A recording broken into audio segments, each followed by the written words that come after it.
I wasn't sure if you were going to offer some opening remarks, and so I didn't want to upstage you by showing up on stage before you were ready for me. No, I'm ready. Fine. But I'm happy to do it this way because it's a more relaxed environment. Thank you very much, Mr. President, for being with us. I know that everybody has been looking forward to hearing what you have to say. And as you know, we've been having an ongoing conversation over several years about thinking about islands, the islands in your part of the world, not as the objects of foreign policy, but as the subjects of foreign policy. Okay. And there's a huge difference between many of the islands. And Sri Lanka occupies a unique space because it has a population of 22 million people. Obviously, you're working very hard on the economy right now. And so it would be nice to hear from you at the outset about how you see Sri Lanka's position looking out at the world, and obviously the interest it has in engaging with the world as being unique in part because of its role as an island in the Indo-Pacific. Yeah.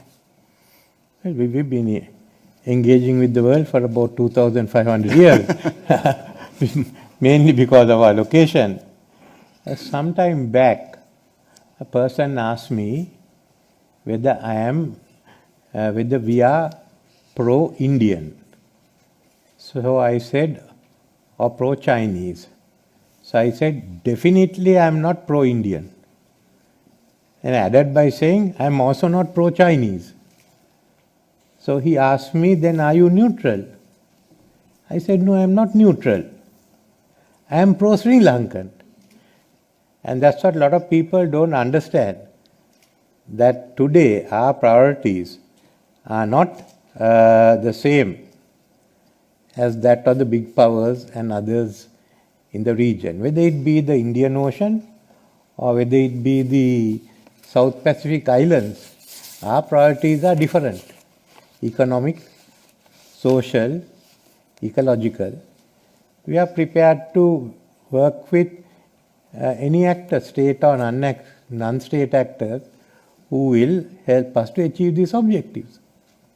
So we are working with the West on one side, and we are working with China on the other.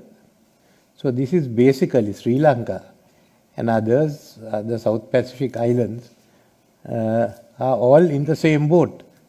So I can explain to you, if you want, what exactly is happening, because we feel that the Sino-US rivalry is something that started in the Western Pacific, in the structured area of Asia Pacific.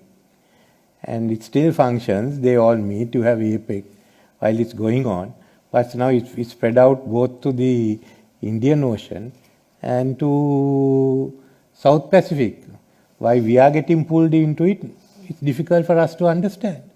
Of course, we are crucial. In fact, South Pacific and Indian Ocean are crucial strategically. West Pacific, yes, because of the supply chain line that goes along China from South China Sea onto East China and etc. But the heart of the US Naval Command is South Pacific. You establish your dominance by the Battle of the Coral Sea, Battle of Midway, and the shooting down of Yamamoto's aircraft. At the same time, what Churchill said was he was worried that if Sri Lanka was captured, they'll lose control of the Indian Ocean. So we are strategic, but just because we are strategic, it doesn't mean that we are involved in any military alliances with China or anyone else. So it's in this background that we have to look at the geopolitics of our own islands. When you talk about Sri Lanka's position, kind of willing to work with both China and the U.S., and if we reduce anyone, if we reduce it to that right now, it could be understood as a kind of hedging back and forth to extract as much as possible. Is there something more sophisticated in the strategy? No, Sri Lanka has never hedged back and forth to extract something from someone. We haven't. Throughout our island, we have to deal with all powers that come in. We may have played one against the other, but that's for our survival. In this case, we are not doing that either. So that's where it comes to. It's the inability to understand the nature of Indian Ocean and South Pacific which is creating this. None of the countries involved seem to understand what is our geopolitics and what do we do. So you've talked several times about the different subregions in the Indo-Pacific, and even made mention of battles that happened 80 years ago now as kind of defining a parameter. Lately in Washington, at least, there's an enormous focus on. I mean, the word Indo-Pacific has become a much more common term that is used in the last 5 years, last 10 years, and in some ways you wonder whether a rose by any other name might smell as sweet. Would the Indo-Pacific be a strategic framework if it weren't labeled as that? And what's lost? Indo-Pacific is still an artificial framework. And what do we But because if you look at IORA, which applies here, it says the Indian Ocean comes at the Indian Ocean rim and the waters therein. So it is this. Indo-Pacific, no one knows. For instance, for some people, Indo-Pacific ends on the western boundary of India. Others take it on to Africa. Then some end up with Western Pacific. Others go to South Pacific. Now, what is this Indo? I lived there. What is this Indo-Pacific?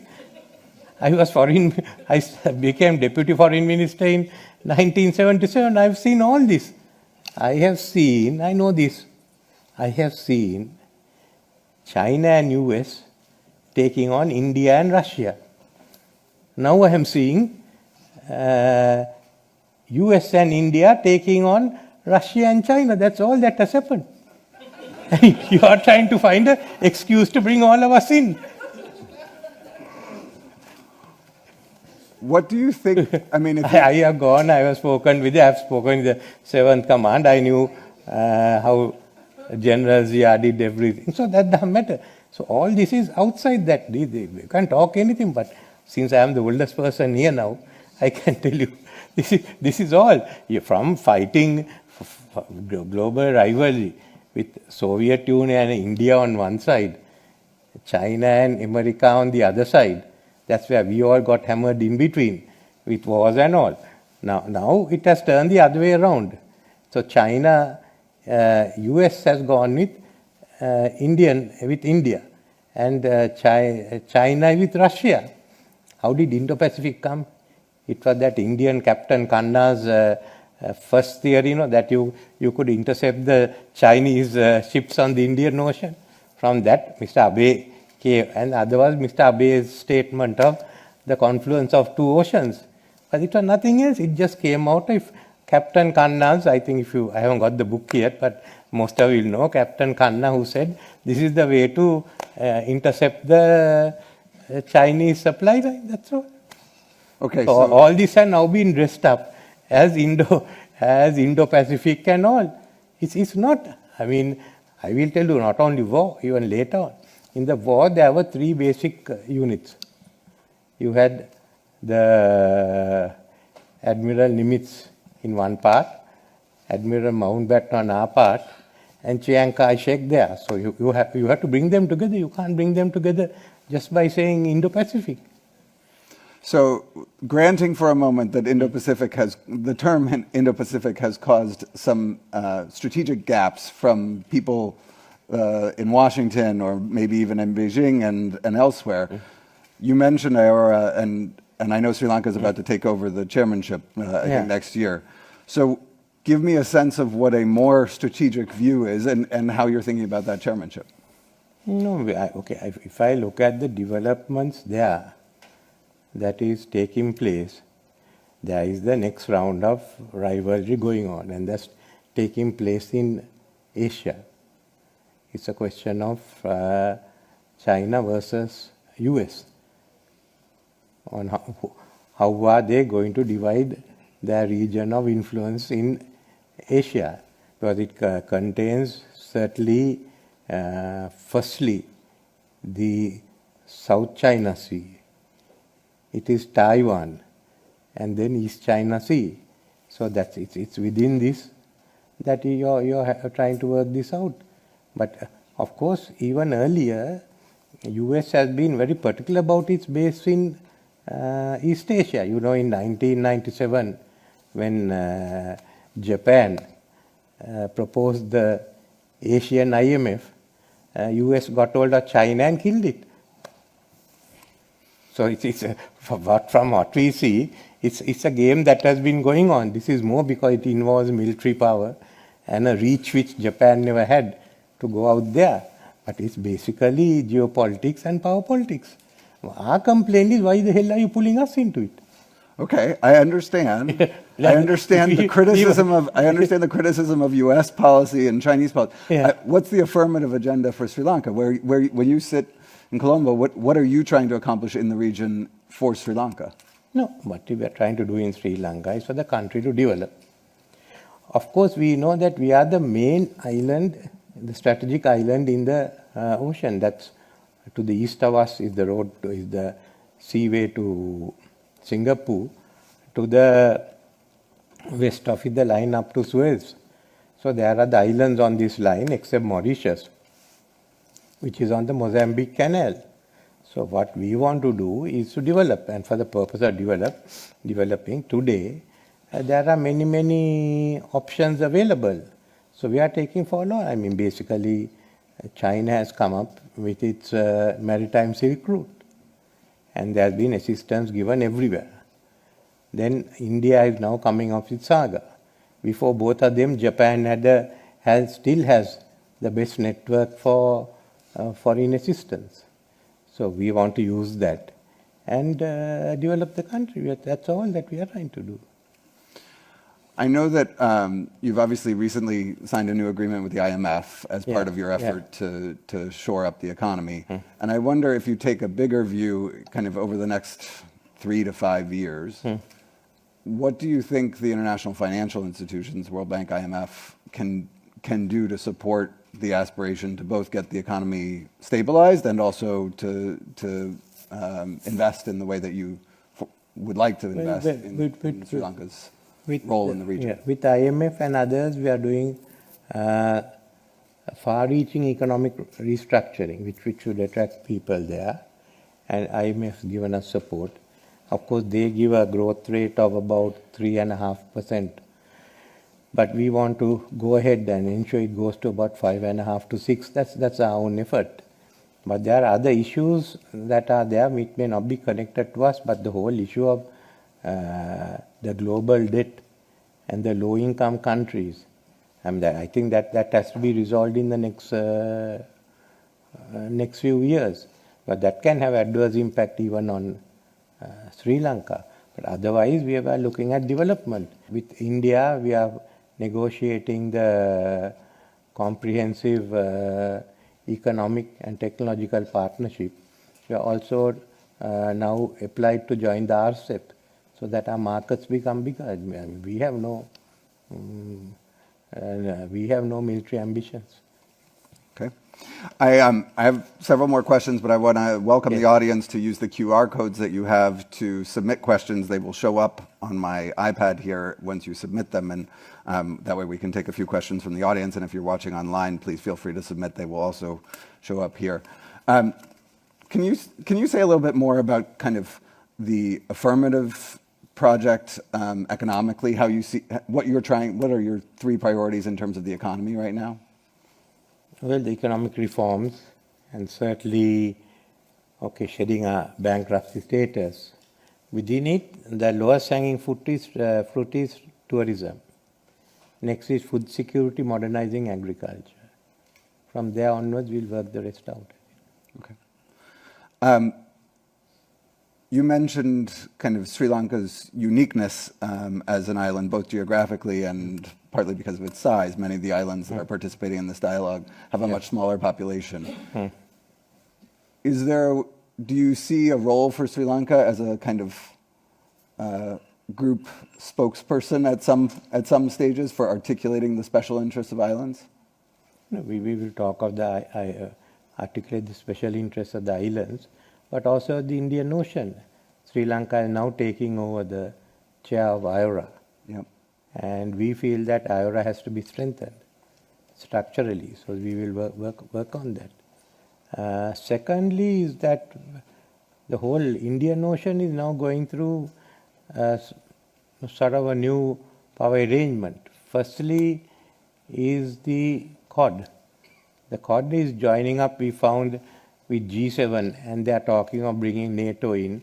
You got the Arcus. Now, Arcus is against the IORA, because IORA will not have military alliances in the Indian Ocean. Arcus is a military alliance. Secondly, is this whole talk of bringing NATO in. As far as the Indian Ocean is concerned, we don't want any military activity, and I don't think the majority of the Indian Ocean states will want NATO anywhere close by. France, yes, France has a stake in the Indian Ocean and Pacific, but others we would be. So one is the question we are wary of is whether the European powers would be brought in. Secondly, the Ukraine war has changed the situation, because most countries hasn't joined in the condemnation of the Ukraine war. Secondly, the Western Asian region is benefiting from the war. I mean, if you look at the number of the Russian oil is getting, the refineries are using the Russian oil, Iranian oil. So that it's basically it's a Russian economy is running through West Asia, and that's keeping it going. Thirdly, the emergence of a new power alignment in the Indian Ocean with the expansion of the BRICS. The BRICS had India and South Africa, but now they brought in Iran, they brought in UAE, which is the naval power, they brought in Saudi, they brought in Egypt. So now you're finding a counterbalance to the Quad in the BRICS Plus. Then what does India do? They are partly in the Quad and they are partly in the BRICS. So these are new issues that are coming up. It's becoming more complex now than the Pacific. So this is just the beginning. I think it will play out, and Sri Lanka has taken over the chair at a very crucial time. I think there are a number of people, myself included, who would challenge the proposition that the West is benefiting from Russia's war against Ukraine, and that would argue that actually Russia's war against Ukraine is costing everyone, including the two participants in that war, the aggressor and the victim. But I wonder how you see the kind of principles of international law that are at stake in that war as affecting Sri Lanka, if at all.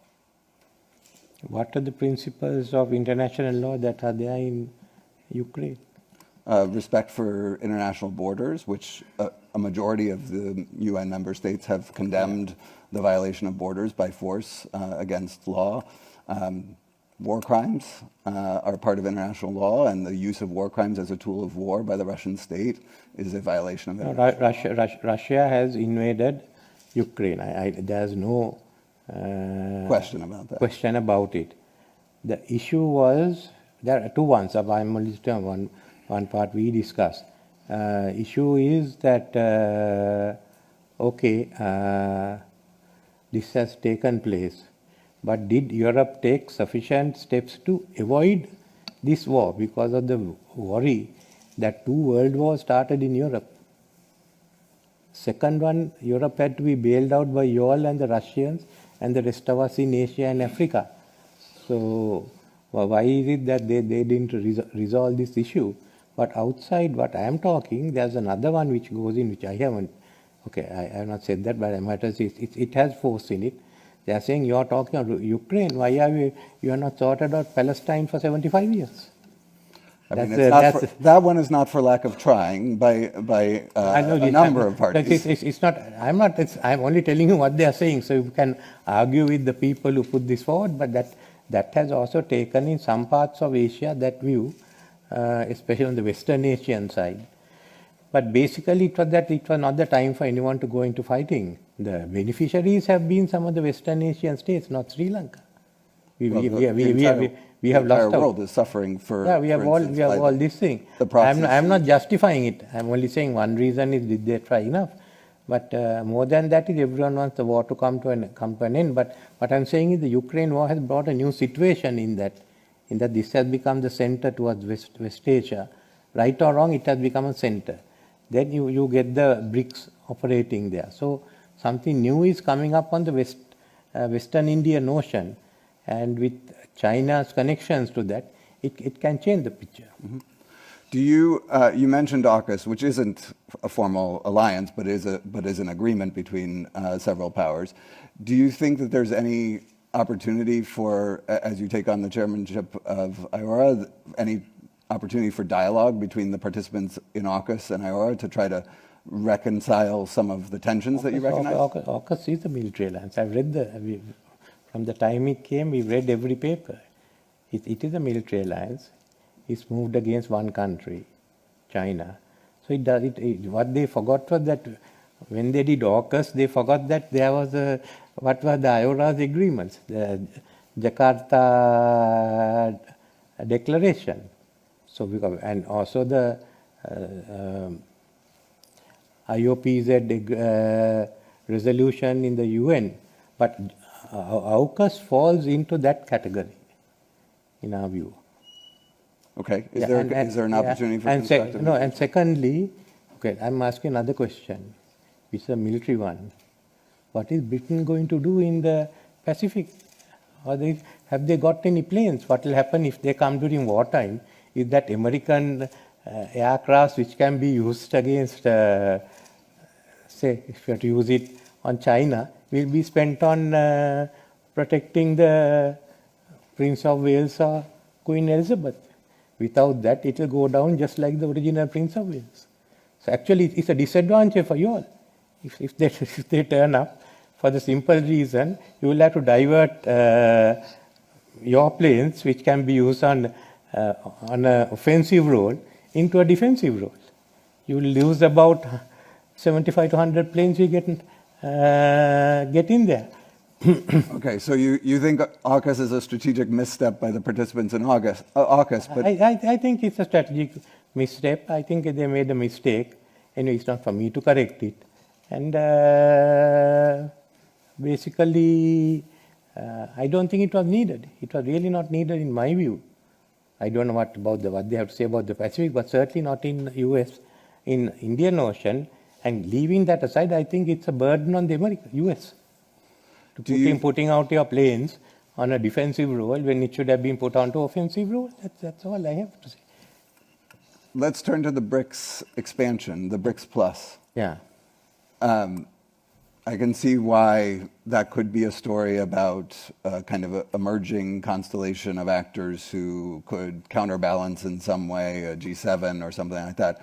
But do you think there are any tensions built into this BRICS Plus idea? I would say getting onto the G7, I mean, I don't think it counts very much in my view.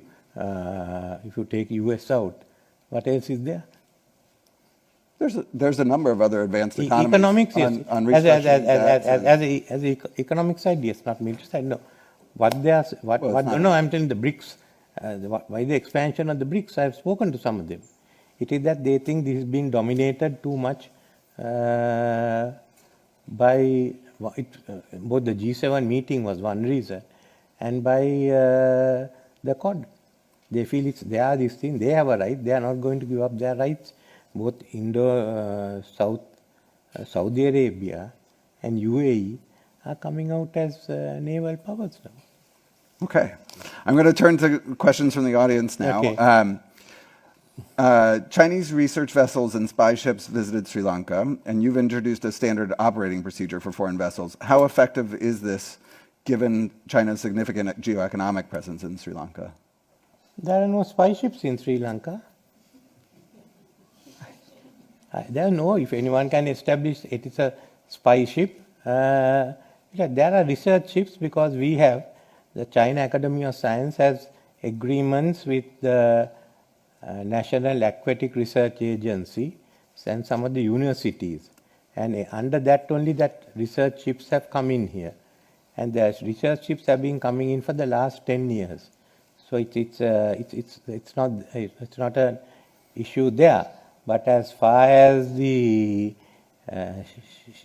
ships are concerned, there was a question raised by one of the countries whether it can be used for spying.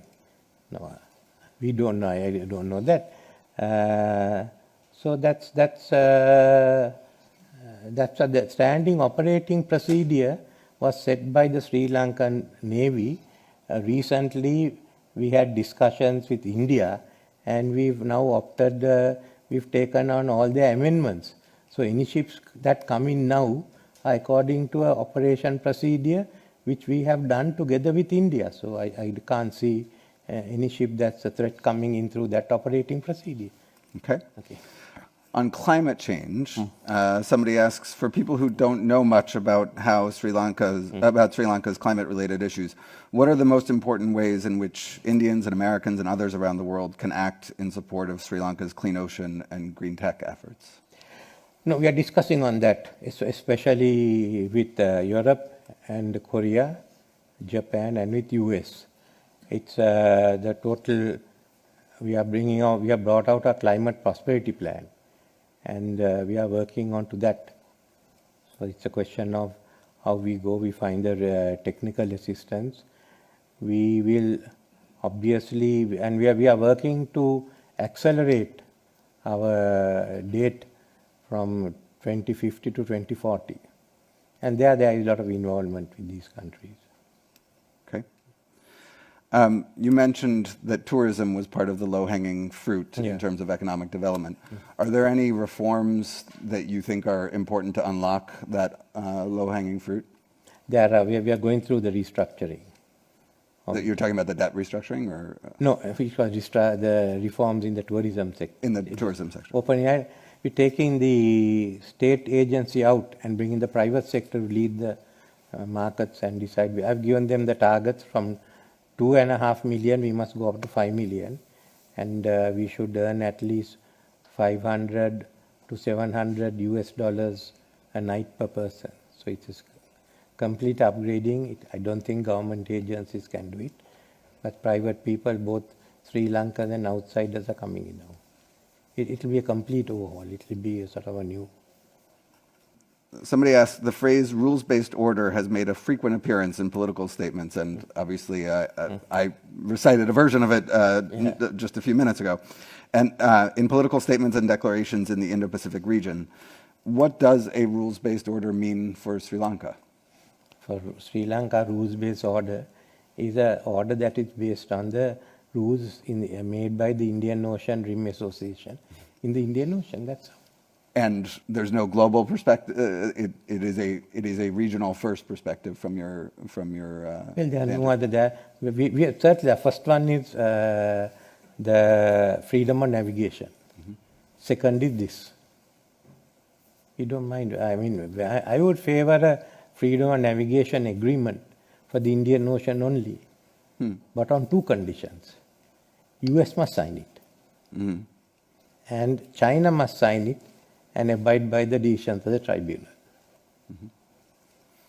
That is the dilemma we are faced now. We have the law of the sea, and then we find it's not been observed fully, and we are not the culprits. So we are willing to have one, provided both US and China agree to the conditions. You probably know that former Secretary of State John Kerry has been an advocate of U.S.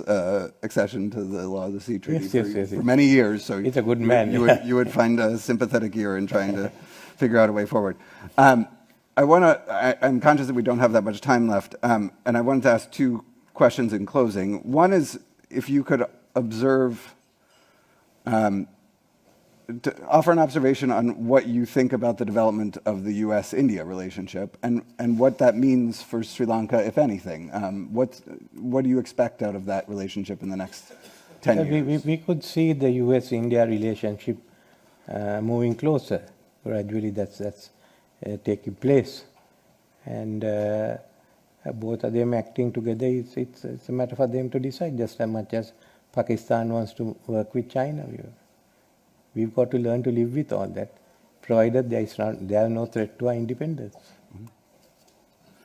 And then the last question I wanted to ask was about, I mean, we've touched multiple times in this conversation about things that say, let's just say broadly, the West misunderstands about the region.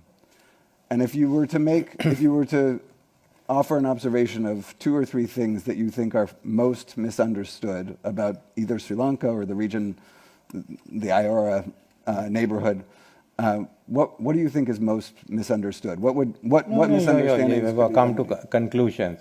One, we think that we are having special deals with the Chinese. We are not. As you can see in this whole debt restructuring, we are working with the West and India. China has been staying out of it. No, it is how does the Indian Ocean operate? What is our thinking? That enough hasn't gone in. That's one of the problems you are having with the Gulf states. It's not merely Sri Lanka.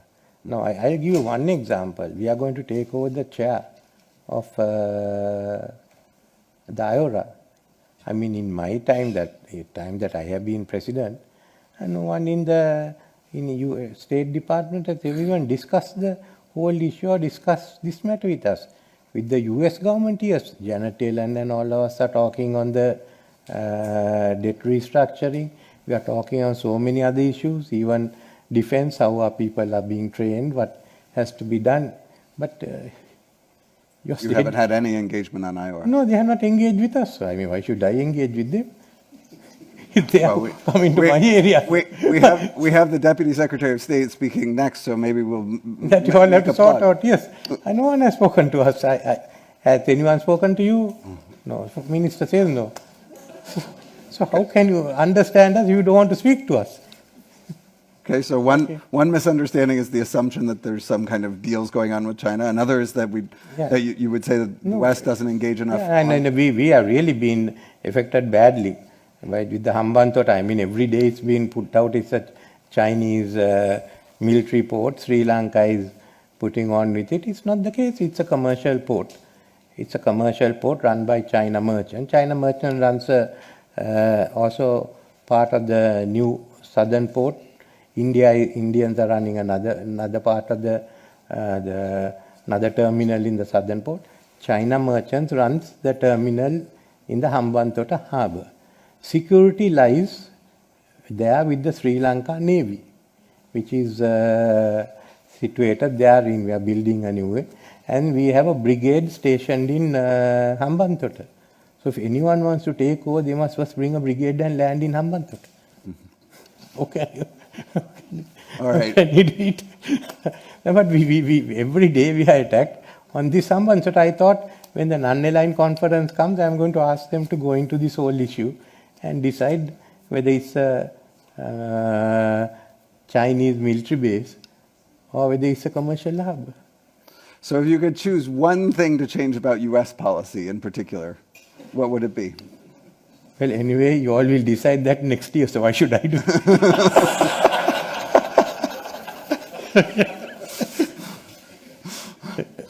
That would be the thing that you would choose? And I'll wait from outside.